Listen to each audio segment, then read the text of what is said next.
Alors, bonjour, bienvenue. C'est toujours un plaisir pour moi de faire mon métier. Nous allons aujourd'hui corriger le premier exercice pour les terminales S d'une épreuve de baccalauréat posée en Amérique du Nord en juin 2017. Tout ce qui est écrit, vous pouvez le retrouver sur le manuscrit à la page 1249. Aujourd'hui, nous allons avoir comme film la vidéo 11 pour numéroter la suite et le déroulement des exercices. Alors, je commence à lire bien sûr le texte et au fur et à mesure, on répondra aux questions. Dans le cadre de son activité, une entreprise reçoit régulièrement des demandes de devis. Les montants de ces devis sont calculés par son secrétariat, bien sûr en euros. Une étude statistique sur l'année écoulée conduit à modéliser le montant des devis par une variable aléatoire grand X qui suit la loi normale d'espérance mu égale 2900 € et d'écart type sigma égale 1250 €. Alors, premièrement, si on choisit au hasard une demande de devis reçue par l'entreprise, quelle est la probabilité que le montant du devis soit supérieur à 4 000 €? Voilà donc pour la première question. Alors, quelle est donc la probabilité pour que X, c'est-à-dire le montant du devis, dépasse 4 000 €? Eh bien, vous savez que la probabilité est mesurée par la surface sous cette courbe. Voilà. Et l'axe d'abscisse x égale mu est un axe de symétrie. Donc, la surface qui est là, totale, jusqu'à l'infini, vaut 1/2. Tout ça. Donc, nous cherchons seulement la probabilité pour que x dépasse 4000. Alors, donc, on va dire que c'est égal à 1/2 moins la probabilité pour que x soit compris entre mu et 4000. Parce que, donc, pour la moitié de la surface, la probabilité pour que x soit dans cet intervalle est égale à 1/2. Et comme on s'intéresse seulement pour x plus grand que 4000, alors on va enlever la probabilité pour que grand x soit compris entre mu et 4000. Et voilà. Alors donc, voici la réponse de la première question. Mu égale 2900, sigma égale 1250. Donc, la probabilité pour la variable aléatoire grand X, qui est le montant d'un devis, dépasse 4000, égale 0,5 pour toute la moitié, moins la probabilité pour que X soit compris entre 2900 pour mu et 4000.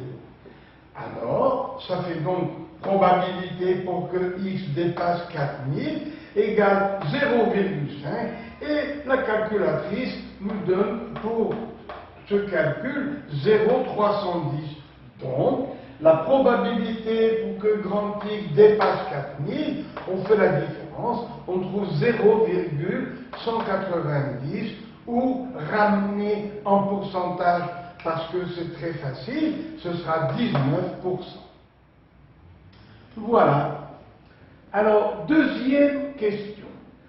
afin d'améliorer la rentabilité de son activité, l'entrepreneur de l'entreprise décide de ne pas donner suite à 10% des demandes qui sont les plus basses. Alors, il écarte les demandes dont le montant des devis est le moins élevé.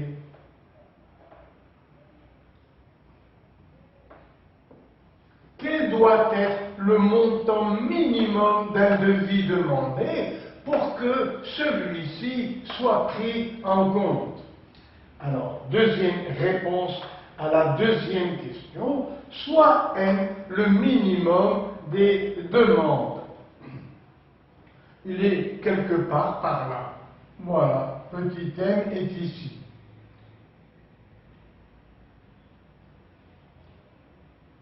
Voilà donc le minimum des demandes. Toutes les demandes sont ici sur cet axe.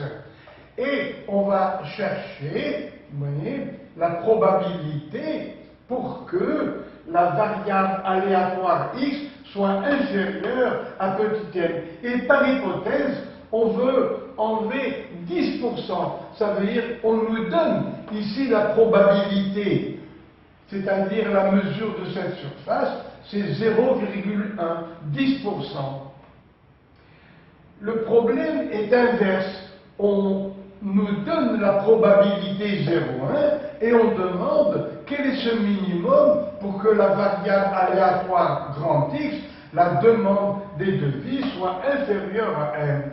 Eh bien, c'est la calculatrice qui nous sauve et on trouve, en posant probabilité pour que grand X soit inférieur à un minimum et soit égal à 0,1, ça veut dire que cette surface est égale à 0,1, la calculatrice nous donne ce minimum, c'est 1298 €. Voilà ce minimum qui est systématiquement rejeté pour ne pas encombrer le travail de l'entreprise. Donc voilà le minimum de 1298 €. Partie grand B. Ce même entrepreneur décide d'installer un logiciel pour justement éliminer les demandes qui sont à 10% les plus basses. Ce même entrepreneur décide d'installer un logiciel anti-spam. Que veut dire spam? Justement, ce sont les demandes où le devis est très faible qui encombrent l'entreprise. Alors, que veut dire spam? Eh bien, c'est un message qui est envoyé à l'entreprise, bien sûr pour demander un devis, mais ce sont des messages malveillants, ordinaires, ou bien de la publicité, etc. Alors, le logiciel anti-spam a pour but de déplacer les petites demandes, moins de 10%, dans un fichier appelé anti-spam. Alors, donc, l'entreprise veut rejeter toutes les demandes de devis inférieures à 1298 € et qui donnent 10% des messages reçus par l'entreprise.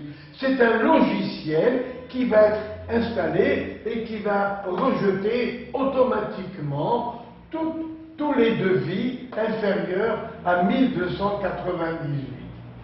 Alors je reprends, ce même entrepreneur décide d'installer un logiciel anti-spam. Spam, ici, veut dire un message malveillant, grossier, ou bien de la publicité qui encombre l'entreprise sans efficacité. Alors, le logiciel, donc, pour toutes les demandes inférieures à 1298, va déplacer, va écarter toutes les demandes de petits devis dans un fichier appelé anti-spam. Le fabricant du logiciel affirme que 95% des spams sont déplacés. Voilà. Tandis qu'on accepte que 5%, vous voyez, des spams vont être négligés, oubliés, et vont quand même, vous voyez, se placer dans les devis fiables, c'est-à-dire donc qu'on peut travailler. Alors, donc, le fabricant affirme que 95% des spams sont déplacés. De son côté, l'entrepreneur sait que 60% de tous les messages qu'il reçoit sont des spams qu'il veut rejeter. Mais parmi ces 60% de messages qui sont des spams, 95% sont bloqués et rejetés dans un dossier, dans un fichier anti-spam. Après installation du logiciel, l'entrepreneur constate que parmi ces 60%, que 58,6% des messages sont déplacés dans le dossier spam. Voilà. Alors, on va donc se servir de toutes ces données pour la suite.